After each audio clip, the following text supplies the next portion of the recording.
안녕하세요. 저는 지금 병원에서 일하고 있어요. 힘든 날도 정말 많지만 그래도 뿌듯하고 보람이 느껴지는 날도 많아요. 무슨 일이든 힘들지 않은 일은 없겠지만 그래도 제가 바라던 일을 하고 있어서 버틸 수 있는 것 같아요. 저희 아버지는 어릴 때부터 저를 홀로 키우셨어요. 어머니에 대해서는 자세히 알려주시지 않으셨지만 뭔가 사연이 있었나 봐요. 아버지께서 말을 아끼시기에 저 역시도 어머니에 대해 자세하게 묻진 않았어요. 그저 주변 분들에게 전해 듣기로 제가 돌이 지날 무렵부터 아버지께서 혼자 어렵게 저를 키우셨다고 하더라고요. 자식들은 다들 그렇잖아요. 자기들이 저절로 컸다고 생각하죠. 저도 어리고 철이 없을 때는 그런 생각을 하기도 했어요. 아버지는 돈을 벌어오시고 제가 생활할 수 있게 집, 옷, 생활비 등을 마련해 주시고 그것만으로도 너무 감사하지만 저는 아이들이 그것만으로도 잘할 수 있다고 생각했어요.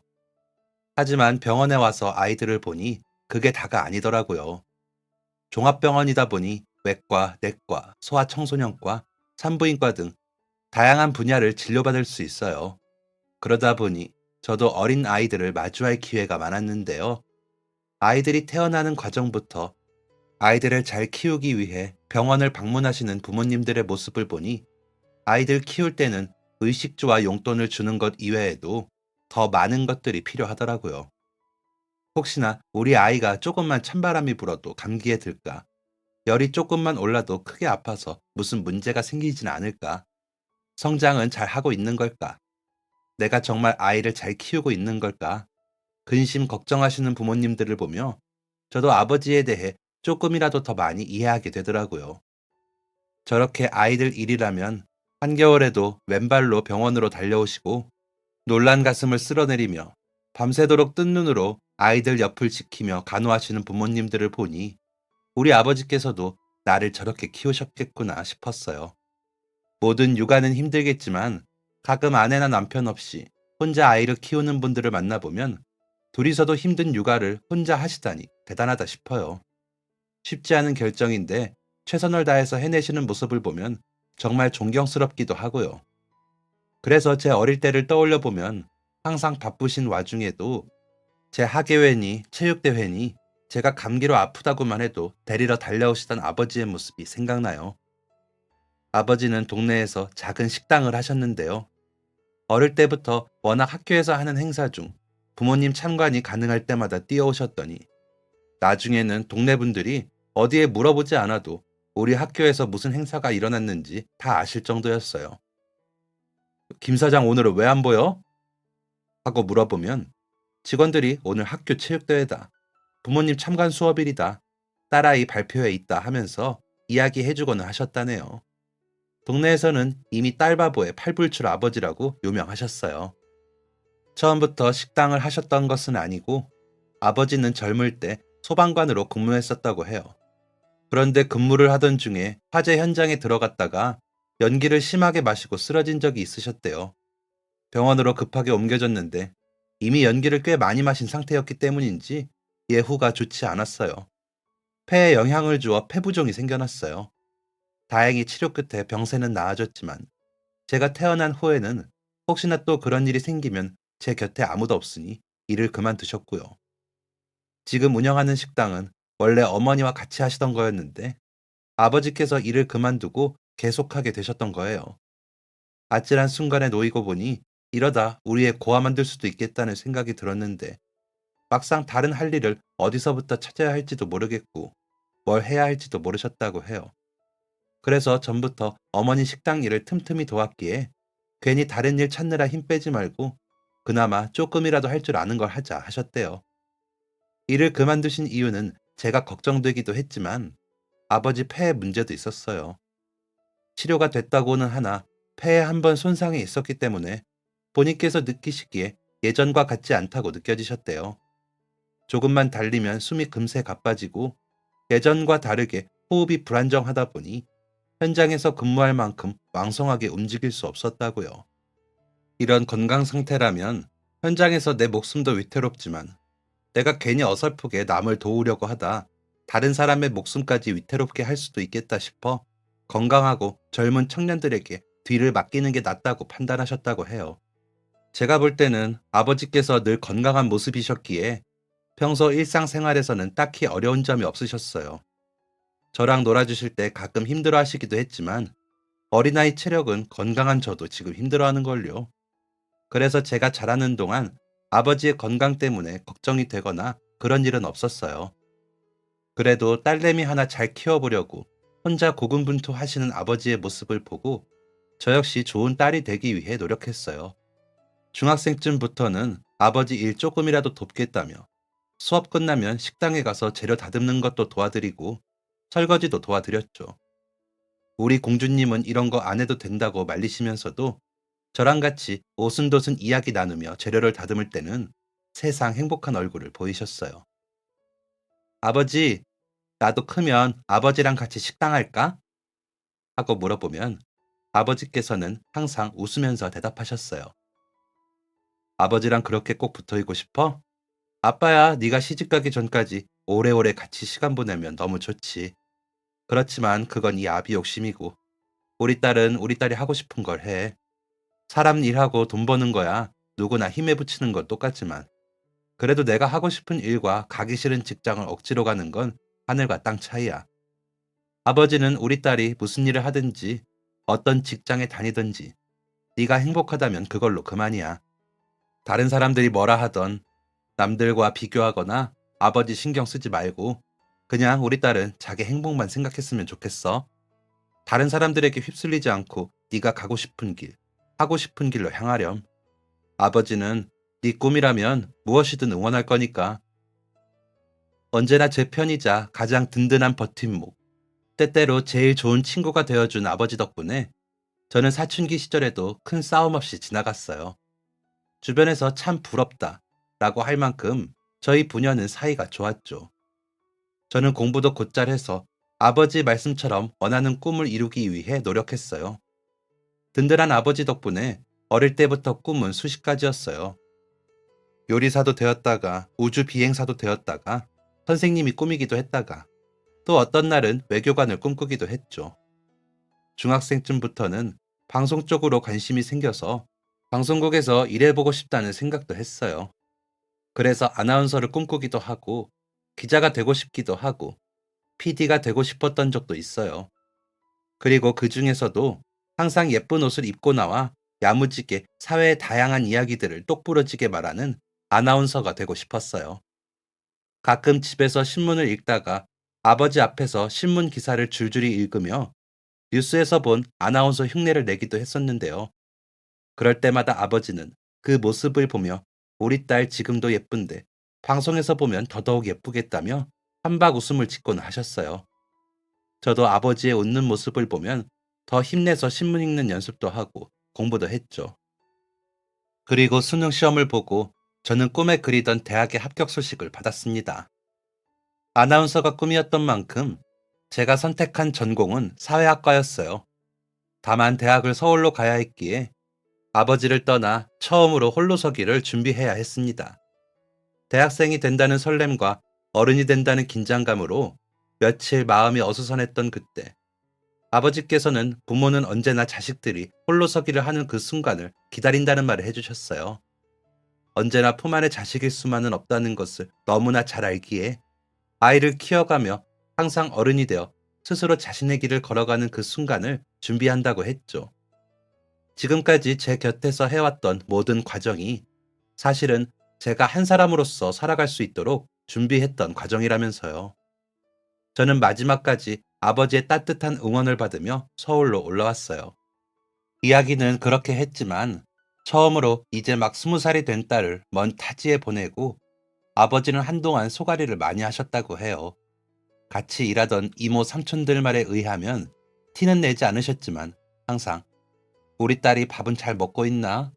잠은 잘 자나? 혼자 생활하면서 힘들거나 외롭지는 않을까? 낯선 지역에서 깜깜해지면 집에 오는 길이 무섭지는 않을까? 늘 제 걱정을 달고 사셨다네요. 그런 아버지의 마음을 잘 알기 때문에 방학이 되면 항상 본가에 먼저 내려갔어요. 아버지는 그때마다 아무런 티를 내지 않으셨지만 제가 온 것을 누구보다 반가워하고 기뻐하는 것은 알고 있었죠. 요즘 만나는 남자친구는 없어? 남자친구 생기면 아버지한테 꼭 먼저 말해야 된다. 남자는 남자들만 볼 수 있는 그런 게 있거든. 좋은 놈인지 아닌지, 우리 딸 눈에서 눈물 낼 놈인지 아버지가 꼼꼼하게 봐줄 테니까 남자친구 생기면 꼭 먼저 데려와. 남자, 얼굴, 돈 이런 거 다 필요 없다. 너만 바라보고 내 속 안 썩이는 놈이면 그걸로 되는 거야. 지금 당장 능력 없어도 너를 진짜 좋아하는 놈이면 어떻게든 내가 사랑하는 사람 고생 안 시키고 눈물 나게 안 하려고 애쓰게 되어 있다. 그러니까 무엇보다 마음이 제일 중요한 거야. 언제나 다정한 아버지의 응원을 받으며 청소년기부터 꿈꿨던 목표를 향해 달렸지만 그때 꿨던 꿈과는 다르게 저는 간호사가 되었어요. 아나운서를 꿈꾸다가 어떻게 간호사가 되었나 궁금하기도 하실 거예요. 사실 이 결정을 내리는 것이 쉬운 일은 아니었어요. 대학 3년까지 사회학을 전공하다가 포기하고 간호사가 된 거거든요. 저는 타고난 문과생이라 수학, 과학 이런 거는 전혀 못하는 아이였는데 간호사가 되려면 수학적 계산도, 생물학에 대한 것들도, 물리적인 응용력도 모두 필요하더라고요. 그래서 제 두 번째 꿈은 반드시 이루기로 마음을 먹었기 때문에 어려운 문제들과 전공 책들이 저를 아무리 괴롭혀도 꿋꿋하게 이겨냈죠. 그리고 또 한 가지 힘들었던 점은 바로 수능이었어요. 조금 빠른 친구들은 이미 대학을 졸업할 시기에 저는 대학에 다시 들어가기로 했으니까요. 대학 과정에서 공부를 꾸준히 하기는 했지만 수능용 공부와는 달랐기에 수능 시험을 다시 준비하면서 매일같이 머리가 지끈거렸어요. 게다가 밤에는 편의점에서 아르바이트 하면서 입시 준비를 병행했기 때문에 더욱 쉽지 않았죠. 예전에 아버지께서 주신 용돈으로 밥을 사 먹으며 편안한 집에서 수능 준비를 할 때와는 정말 달랐어요. 하지만 이런 환경에서 공부하는 것이 저뿐만은 아니더라고요. 수능 시험을 본격적으로 준비하면서 동네 독서실을 이용하게 되었는데 그곳에는 아직 중고등학생인 아이들도 있었지만 제 또래 혹은 저보다 나이가 많은 분들도 계셨어요. 지금 현역으로 수능이나 학교 공부를 하러 오는 친구들도 있었고 누군가는 자격증, 누군가는 공시 준비, 아주 다양한 공부를 하는 사람들이 많았죠. 그리고 그 중에는 저처럼 힘들게 아르바이트 하면서 공부를 하는 사람들도 있었어요. 일부러 공부할 시간을 마련하기 위해서 독서실 총무를 맡아 독서실 관리를 하는 일을 하면서 공부를 하는 분도 계시더라고요.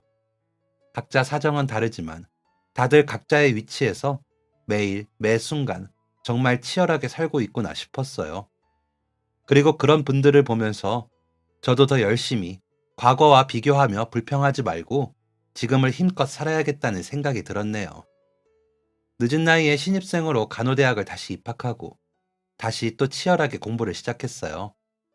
등록금 부담을 줄이기 위해서 어떻게든 장학금을 받으려 정말 과장 없이 코피를 쏟아가며 공부를 했죠. 덕분에 독하디 독한 늦깎이 신입생은 전 학기를 등록금을 받으면서 학교를 졸업할 수 있었어요. 게다가 국가고시 준비는 대체 왜 이렇게 힘든지. 그때는 정말 그냥 내가 할 수 있는 다른 일을 알아볼까 하며 딴 생각이 들기도 하더라고요. 하지만 이미 그러기엔 아주 먼 길을 왔고 여기까지 준비했는데 이대로 포기하기에는 너무 아깝다는 생각이 들었어요. 게다가 서울에서 내로라 하는 명문대를 떡하니 다니던 제가 공부가 힘들어서 포기한다고 하면 너무 말이 되지 않잖아요. 그래서 내가 유명 대학도 떡하니 붙고 다시 본 수능에서도 간호대학으로 유명한 곳도 붙었는데 아무리 국가고시라고 하더라도 이 정도에 물러설 수는 없다고 생각하면서 주먹을 불끈 쥐고 이를 악물고 공부했어요. 그때가 제 인생에서 가장 치열하게 공부했던 때인 것 같아요. 덕분에 국가고시도 한 번에 통과할 수 있었고 정식으로 간호사가 될 준비를 마쳤어요. 다행히 대학 다니는 내내 교수님들한테 좋은 인상을 남겼고 실습에서도 좋은 모습을 많이 보여주어서 우리 대학과 같은 재단인 종합병원으로 취직을 할 수 있었어요. 다들 좋은 병원에 취직되어서 너무 부럽다고 이야기하면서도 제가 얼마나 악바리처럼 노력했는지 알기에 어쩌면 당연하다고 이야기하더라고요. 취직하고 나면 이제 공부는 안 하나 했는데 웬걸 그것도 아니었어요.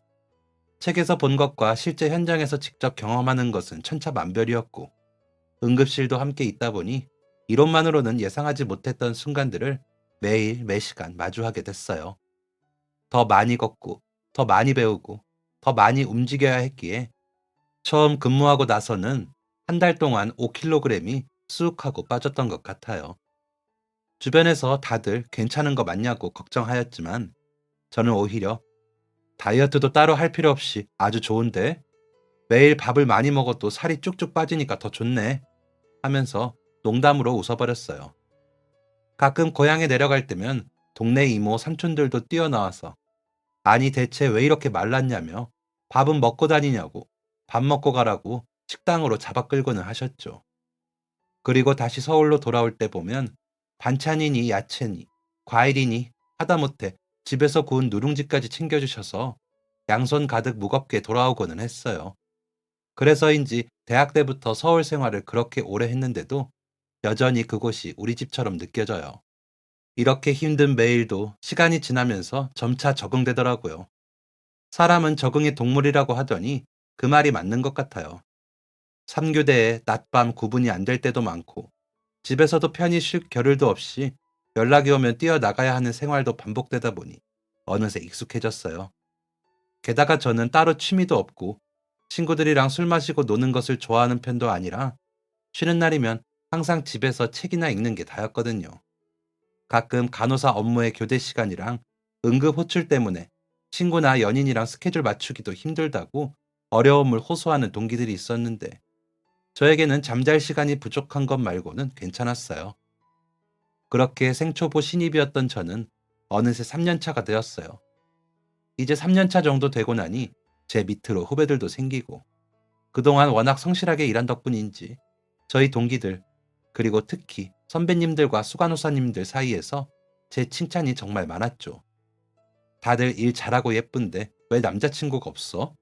라고 하면서 소개해줄까 물어보기도 하셨지만 저는 아직 운명의 상대를 못 찾았나 봐요 하며 웃어 넘겼어요. 그도 그럴 게 저는 은근히 우연한 만남과 운명 같은 사랑을 믿었거든요.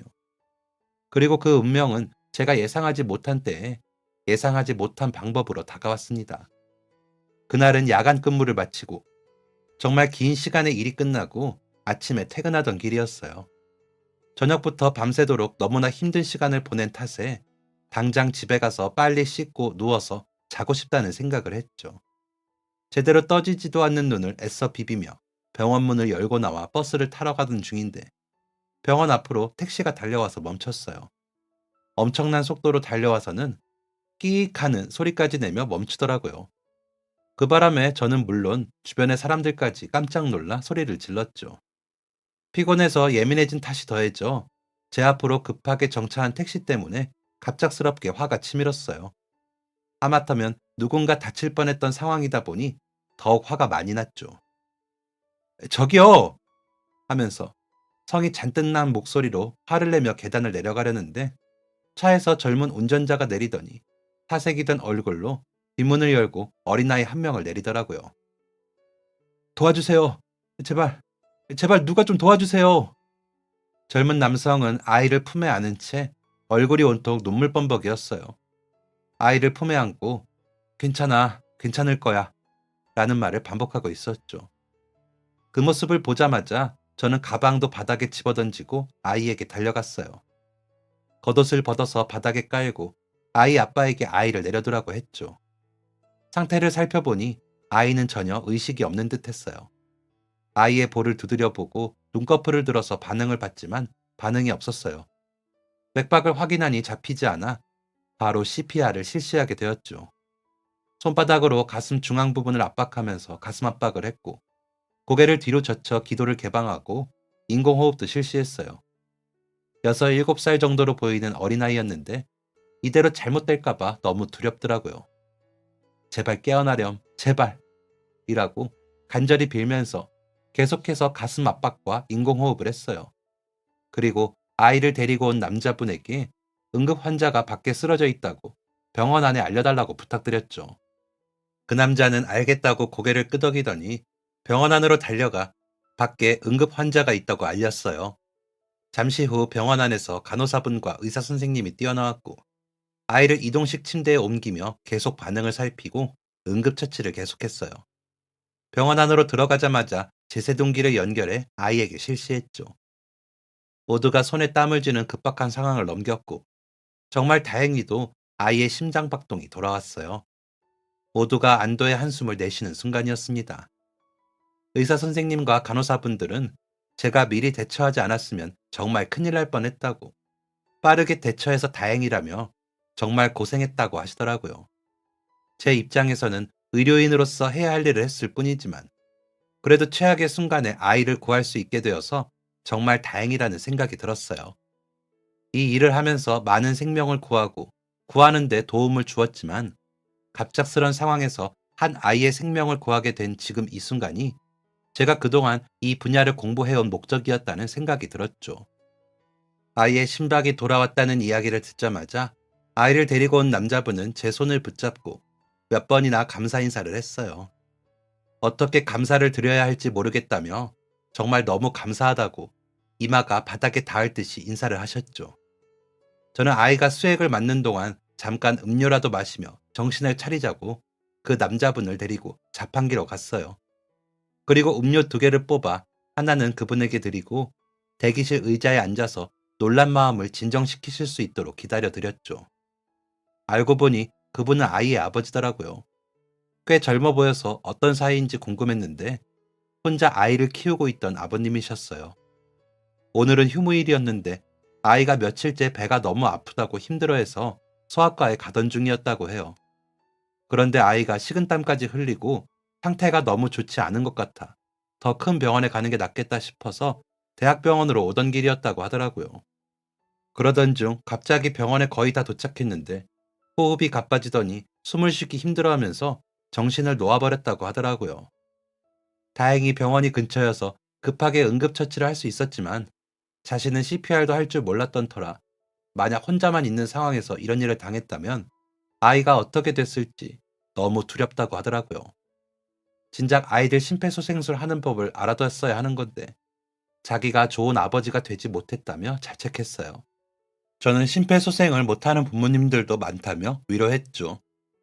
그래도 아버님께서 빠르게 판단하신 덕분에 바로 응급실이 있는 대학병원으로 달려오셨고, 그 덕분에 아이가 빠르게 응급처치를 받을 수 있던 거라고 마음을 안정시켜 주려고 했어요.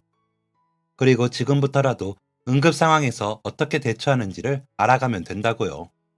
왠지 가엾게 훌쩍이는 아이 아버지가 마음에 쓰여서 저는 아이가 깨어날 때까지 아버지와 함께 기다렸어요. 가엾은 아이는 힘든 상황을 이겨내고 많이 피곤했는지 새근새근 자더라고요. 그 사이 아버지와 함께 이런저런 이야기들을 나누었어요. 그 아버지는 저랑 동갑이더라고요. 어린 나이에 아이를 갖게 되어서 결혼하게 되었는데 안타깝게도 아내는 사고로 세상을 떠나게 되었다고 해요. 그 후로 혼자 어렵게 아이를 키우고 있더라고요. 의지할 부모님이나 다른 가족들도 없다 보니 혼자서 육아를 전부 떠맡으며 생활까지 책임지고 있었어요. 그 이야기를 들으니 괜히 아버지가 생각났어요. 아내 없이 혼자서 어렵게 아이를 키우는 모습에 아버지가 떠오르며 뭔가 그리운 기억이 떠오르더라고요. 다행히 아이는 별일 없이 깨어났고 여러 가지 검사를 진행해 보니 장염 때문인지 염증이 발견되고 혈당 수치가 많이 떨어져 갑작스럽게 쇼크가 왔던 것 같다고 했어요. 그 외에 다른 문제는 전혀 없고 매우 건강한 상태이니 수분 섭취 잘 해주고 염증이 가라앉을 동안 음식을 조심하면 된다고 했죠. 그리고 혈당이 돌아올 때까지 당 보충에도 신경 써주라고요. 수액을 다 맞고 검사도 다 받은 후 퇴원 수속을 밟았어요. 아이는 고사리 손으로 제 손을 잡으며 저 구해주신 분이시죠? 감사합니다. 이 은혜는 잊지 않고 꼭 갚을게요. 라고 하더라고요. 저는 두 사람에게 잠깐 기다려보라며 편의점에 가서 사탕 한 봉지를 사서 내밀었어요. 혹시 모르니 챙겨 다니면서 아이가 혈당이 떨어지는 것 같으면 챙겨주라는 말도 덧붙였죠. 그리고 제 연락처를 알려주면서 혹시 아이 상태가 나빠지거나 다른 응급 상황이 생긴다면 언제든 연락달라고 했습니다. 작은 해프닝이 끝나고 저는 다시 일상으로 복귀했어요. 병원에서는 한동안 큰일을 했다며 저를 영웅 대접을 했지만 사실 모든 의료진분들이 매일같이 하는 일이기 때문에 괜히 대단한 대접을 받는 게 부끄럽더라고요. 그리고 한 2주 정도가 지날 때쯤 아이 아버지로부터 연락이 왔어요. 전화를 받았더니 그날 너무 감사했는데 인사를 제대로 드리지 못한 것 같다며 괜찮으면 식사라도 같이 하면 어떠냐고 하시더라고요. 그럴 필요 없다고 이야기해드렸지만 아이가 자신을 구해준 분을 꼭 다시 만나 뵙고 싶다고 했다면서 간곡하게 부탁을 하셨어요. 저는 아이를 생각해서 일부러 아이들이 좋아할 만한 메뉴가 있는 식당으로 골랐어요. 응급 상황에 만나기는 했지만 사실 아이가 무척이나 귀여워서 저도 다시 만나고 싶었거든요. 건강한 모습으로 아버지와 함께 온 아이는 달려오더니 저를 꼭 안았어요. 그러면서 다시 한번 감사해요, 멋진 누나 하고 이야기하더라고요. 그 조그마한 팔로 저를 안아주는데 너무 귀엽고 사랑스러워서 저도 아이를 꼭 껴안았어요. 저희는 자리에 앉아서 밥을 먹었고 밥을 먹는 동안 많은 이야기들을 주고받았죠. 아이는 자신이 유치원에서 있었던 일들이랑 아버지와의 추억들에 관해서 이야기했고 그 아버지는 저에게 어떻게 간호사가 되기로 했는지 물어보았어요. 저는 간호사가 된 긴 이야기를 해주었죠. 20대 초반, 대학 시절 방학이 되면 본가에서 아버지 식당 일도 돕고 행복한 시간을 보냈지만 그만큼 혼자 서울에 있는 동안에는 치열하게 생활했어요. 아나운서가 되는 일은 제가 어릴 때 꿈꿨을 때는 방송에 멋지게 나오는 모습이었지만 그 뒤에는 무수한 노력이 필요했어요. 학기 중에는 전공 과목도 공부하고 스터디에 참여해서 발음이랑 스피치 연습도 하고 외국어 공부까지 했어요. 그러면서 틈틈이 학원이랑 과외 일을 하며 아르바이트도 했죠. 우리 집이 등록금 걱정을 할 정도는 아니었지만 그래도 몇백만 원씩 하는 등록금에 자취방 월세까지 손쉽게 부담할 수 있을 만큼 부자는 아니었거든요. 갑작스럽게 들어가야 할 돈이 많아졌으니 아버지도 내색은 안 하셔도 등록금이나 월세가 부담스럽지 않으실까 싶었거든요. 어느새 서울 생활을 한 지도 3년이 되었을 때였어요. 저는 해외 어학연수를 준비하기 위해서 다음 학기를 휴학하고 그 전까지 아버지와 시간을 보내려고 본가로 내려왔죠. 고작 몇 달이기는 하지만 딸이 해외로 나간다는 사실에 아버지는 걱정도 많이 하셨고 얼굴도 보기 힘들어질 거라는 생각에 아쉽기도 하셨지만 그래도 제 꿈을 응원해 주셨어요. 이제 연수에서 돌아오면 본격적으로 취업 준비에 들어가야 하니 엄청나게 바빠질 거라 휴학을 한 지금이 가장 여유 있겠다는 생각이 들었어요. 아버지 역시도 계속해서 나이가 들고 계시니 지금 건강할 때 같이 많이 돌아다녀 보자 싶더라고요. 그래서 저희 부녀는 일주일 정도 가게 문을 닫고 자동차로 여행을 떠났어요. 그동안 아버지는 가게 일을 하시느라 어릴 때 이후로 이렇게 여행을 다닌 적은 오랜만이라 무척 기분이 새롭더라고요. 이 기회에 효도도 할 겸 그동안 아르바이트를 하며 모아둔 돈을 통 크게 쓰기로 했죠. 산으로 들로 꽃도 보고 나무도 보고 아버지가 가고 싶다던 지리산도 구경해보고 제가 너무나도 보고 싶어 했던 녹차밭에서 구경도 하고 같이 녹차 내리면서 체험도 하며 너무 즐거운 추억을 많이 만들었어요. 5월 말이지만 여름처럼 요 며칠 날씨가 무더워 저희는 유명한 계곡을 놀러 가기로 했어요. 곧 있으면 사람이 엄청나게 몰릴 테니 그 전에 다녀오자 싶더라고요. 계곡에서 먹으려고 수박도 한 덩이 사고 좋아하는 과자랑 음료수도 사고 두툼한 돗자리도 사서 달려갔어요. 근처에 주차하고 계곡 아래로 내려갔더니 평일이라 그런지 한산하기는 했지만 생각보다 사람들이 조금 있더라고요. 날이 5월치고 꽤 무더웠던 탓이었나 봐요. 아버지랑 같이 계곡에 놀러 온 것은 몇 년 만인지 모르겠어요. 아마 초등학교 때? 그쯤에 같이 간 이후로 못 갔을 거예요. 식당이라는 게 그렇듯 남들 쉴 때는 못 쉬는 법이니까요. 아빠, 이렇게 같이 놀러도 오니까 좋다. 그치? 제 이야기에 아버지도 활짝 웃어 보이며 우리 딸 덕분에 좋은 데 다니고 맛있는 것도 먹고 이런 호강을 한다며 좋아하셨어요. 저는 나중에 방송국 취직하면 이것보다 더 좋은 데 다니면서 더 비싸고 맛있는 걸 사주겠다며 같이 웃어 보였죠. 계곡에 들어가려고 하니 날씨는 무덥지만 산 쪽이라 그런지 계곡물이 생각보다 엄청 차가웠어요. 그래서 저랑 아버지는 계곡물에는 안 들어가고 발만 살짝 담그고 수박이나 먹자며 자리에 앉았죠. 시원한 계곡물에 발을 담그고 주변의 새소리를 들으며 잘 익은 수박을 쩍 갈라서 아버지랑 같이 나눠 먹으니 세상에 이런 행복이 어디 있나 싶더라고요. 한창 신선놀음을 하고 있던 그때였어요. 갑자기 어디선가 다급하게 누군가의 이름을 부르며 고함치는 소리가 들리더라고요. 깜짝 놀라 아버지와 그쪽을 쳐다보니 저희가 있는 곳에서 50m 정도 떨어진 곳에서 한 아이가 물에 빠져 허우적거리고 있었어요. 그리고 그 앞에서 아이 어머니가 어린 아이를 안은 채 울면서 도와달라고 소리를 치고 있더라고요. 저희는 고민할 겨를도 없이 바로 그곳으로 뛰어갔어요. 그리고 말릴 새도 없이 아버지께서는 바로 물속으로 뛰어드셨죠. 그리고 어느새 아이는 물속으로 거의 가라앉았는지 정수리도 보이지 않았어요. 아버지는 잠수해서 한참을 있으시더니 아이를 건져 올려 물 밖으로 데리고 오셨죠. 아이를 돗자리 위에 눕히더니 심폐소생을 하며 응급처치하셨어요.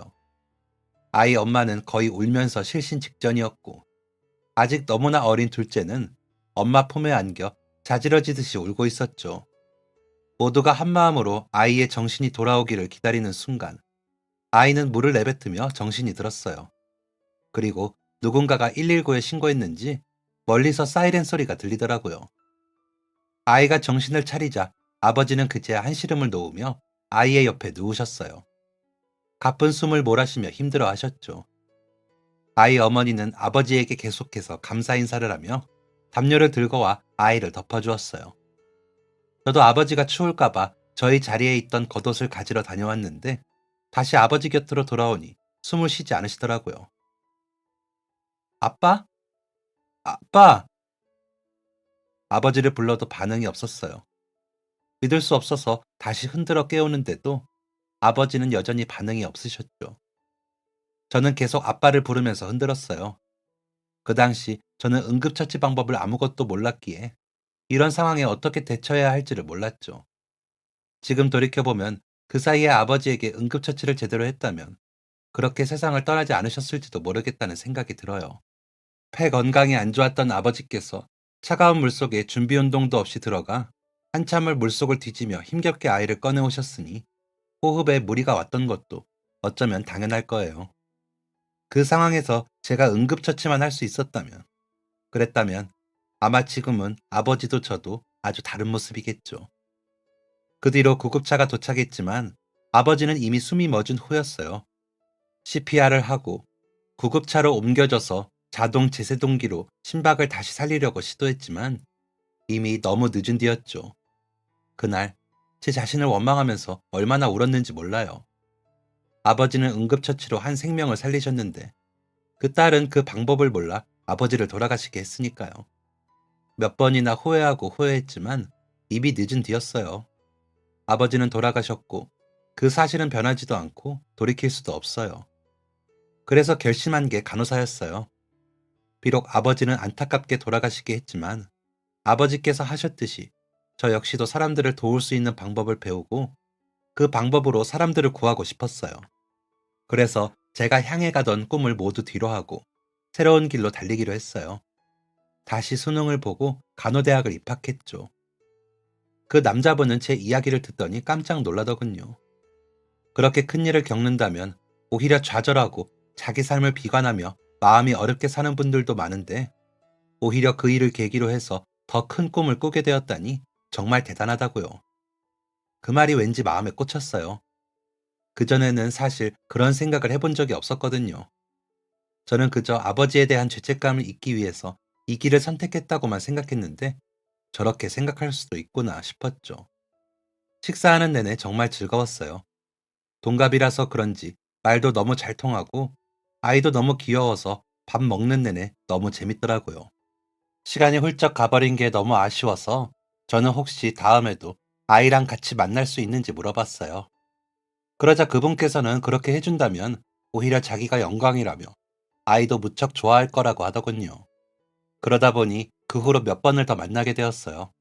밥도 먹고 아이들이 좋아하는 키즈 카페도 갔죠. 키즈 카페에 갔더니 다른 분들이 모두 저희 세 사람이 가족인 줄 알더라고요. 이벤트로 가족 사진을 찍어준다면서 저희 세 사람 사진을 찍어줬는데 그 사진을 보니 진짜 가족처럼 보이더라고요. 어느새 점점 만나는 횟수도 잦아졌고 함께하는 시간도 늘었어요. 이제는 영화도 같이 보고 물놀이도 하러 가고 아이가 유치원에서 끝날 때 제가 집에 데려다 주기도 했죠. 서로 시간이 맞을 때는 아이가 유치원에 있을 때 둘만 만나서 쇼핑도 하고 영화도 보고 밥도 먹기로 했어요. 전시회 같은 것도 구경하러 갔죠. 저는 근무 시간이 일반 직장인들과 다른 편인데 그분 역시도 근무하는 시간이 평범한 직장인들이랑은 다르다 보니 약속 잡는 게 어렵진 않았어요. 그래서인지 함께 약속 맞추기도 쉽고 서로의 가장 어려운 부분들에 대해 이야기를 나눠서 그런지 편하게 볼 수 있는 사이였죠. 사람이 자주 보고 밥을 같이 먹으면 정이 든다고 하잖아요. 밥을 같이 먹는 사이를 식구라고 부르기도 하고요. 저희가 그런 케이스였어요. 자꾸 얼굴도 보고 시간도 보내고 대화도 하다 보니 계속 정이 들었죠. 가랑비에 옷이 젖듯이 저희는 서로에게 천천히 물들고 있었어요. 저랑 그분뿐만 아니라 아이까지. 저희 셋은 점점 더 서로에게 익숙해지고 정이 들고 있었죠. 그러다 보니 어느새 여기까지 왔네요. 1년 반 동안에 길었다면 길고 짧았다면 짧은 연애를 마치고 결혼을 앞두게 된 순간이요. 1년 반이라는 시간 동안 무척 즐거운 추억들만 있었어요. 나랑 이렇게 잘 맞는 사람이 세상에 있었나 싶을 만큼 그 사람은 저를 온전히 잘 이해하고 제 마음을 너무나 잘 알아주는 사람이죠. 몇몇 사람들은 제가 애딸린 남자랑 결혼한다고 인생을 망치려고 작정했다고 심한 말을 하기도 하더라고요. 물론 제 뒤에서 하는 이야기였긴 하지만 소문이라는 게 원래 결국 당사자의 귀에 들어오게 되잖아요. 제가 그분을 만난다는 사실이 병원에 이야기가 돌기 시작하면서 불편한 시선들도 많았어요. 한때는 병원에서 아이의 생명을 구한 영웅이라고 불렸지만 얼마 지나지 않아 아이 있는 남자와 만난다면 수근수근했죠. 하지만 아랑곳하지 않았어요. 아이가 있다는 사실도 맞고 제가 그분과 연애하는 것도 맞았으니까요. 게다가 저희 두 사람 모두 남편도 아내도 없고 여자친구나 남자친구도 없었어요. 동갑의 싱글 남녀가 서로 만나 사랑한다는데 문제될 게 뭐가 있겠어요? 남들이 아무리 이상하게 생각하고 수군거려도 저는 부끄러울 게 없다고 생각했어요. 물론 정말 아쉬운 마음, 걱정하는 마음에 이야기하는 분들도 있었죠. 내 자식 하나 잘 키우는 것도 어려운 일인데 남의 자식 키우는 건 더더욱 쉽지 않다는 이야기도 하셨어요. 그 부분은 저 역시도 이해해요. 내 자식 하나 키우는 것도 늘 마음 졸이고 잘하고 있는 게 맞나 불안하고 한번 혼내는 것도 소리 지르는 것도 돌아서서 다들 가슴팍에 눈물을 흘린다는데 내 친자식도 아니라면 더더욱 힘들겠죠. 혹시나 내가 혼내면 친자식이 아니라서 혼내는 줄 아는 것은 아닐까. 내가 아이에게 조금만 서운하게 해도 주변에서는 내가 낳은 자식이 아니라서 차별한다고 생각하지는 않을까. 저도 이런저런 고민을 정말 많이 해봤어요. 그런데 지금까지 그래왔듯이 저는 저답게 선택하기로 했어요. 물론 아이를 키우는 게 무척이나 힘들 거예요. 제가 낳은 아이도 아니니 더욱 많은 고난을 겪을 수도 있겠죠. 하지만 저는 늘 꿈을 향해 달려가니까요. 힘든 일, 어려운 상황을 마주하더라도 포기하지 않고 한 걸음을 내딛는 사람이니 이번 일도 저의 또 다른 꿈을 향한 길이라고 생각하고 달려가려고요. 그 과정이 아무리 험난해도 제가 처음 이 가정을 꾸리기로 마음먹었던 다짐을 되새기며 계속 노력을 기울일 거예요. 한국어에 있는 말 중에 아름답다는 말이 있죠. 이 말이 어떻게 지금의 뜻을 가지게 되었는지 그 유래에 대해서 몇 가지 가설들이 있다고 해요. 그리고 저도 몰랐는데 그 중에서는 아름답다는 뜻 중 아름이 원래는 나를 이야기하던 단어이기도 했다는군요. 그래서 아름답다는 원래 그 시작이 나답다는 뜻이었다고 해요. 나다운 것이 좋은 것이고 그런 나다움의 마음에 든 것이 참 좋다. 마음에 든다. 이런 뜻으로 발전하게 되어 어떤 것을 보고 좋으면 그것에 대해 아름답다고 표현하게 되었다고 하더라고요. 그래서 저는 앞으로의 제 삶을 아름답게 살려고 해요. 지금까지 해온 것처럼 나답게, 그렇게 멋지고 찬란하게 아름답게 살려고요. 항상 인생에서 제가 우선이고 제일이었던 저희 아버지. 아침부터 밤늦은 시간까지 식당에서 일하고 집으로 돌아오셔도 밝은 얼굴로 아빠 왔다, 우리 공주님 이라고 해주던 아버지의 모습이 참 많이 생각나는 요즘이에요. 이제는 곧 제가 집으로 돌아오며 엄마 왔다 라고 하는 부모님이 되겠죠. 부모의 입장이 되어보니 그리고 부모님 석이 비어있는 결혼식을 앞두고 있다 보니 더욱 아버지 생각이 많이 나는 것 같아요. 사랑하는 아버지께서 이야기해 주셨듯이 저는 저만 바라보고 저를 사랑해주는 남자를 만났어요. 저희가 무사히 연애해서 결혼을 하는 것을 보니 아마 하늘에서 지켜보시고 괜찮은 놈인데 성실하고 다정하고만 합격! 이라고 하신 것은 아닐까 가끔 그런 상상을 해요. 아버지와 직접 만났다면 분명 좋아하셨을 텐데 참 아쉬워요. 이제 결혼식이 끝나면 본격적으로 아내이자 엄마로 살아가게 돼요. 많은 분들의 걱정 속에서도 꿋꿋하게 이겨내는 모습을 보여드리기 위해 계속해서 나답게, 아름답게 남편과 아이와 함께 행복한 가정을 꾸리며 잘 살아보겠습니다. 지금까지 사연 들어주셔서 감사합니다. 사연이 재밌으셨다면 구독과 좋아요를 눌러주세요. 감사합니다. 안녕히 계세요.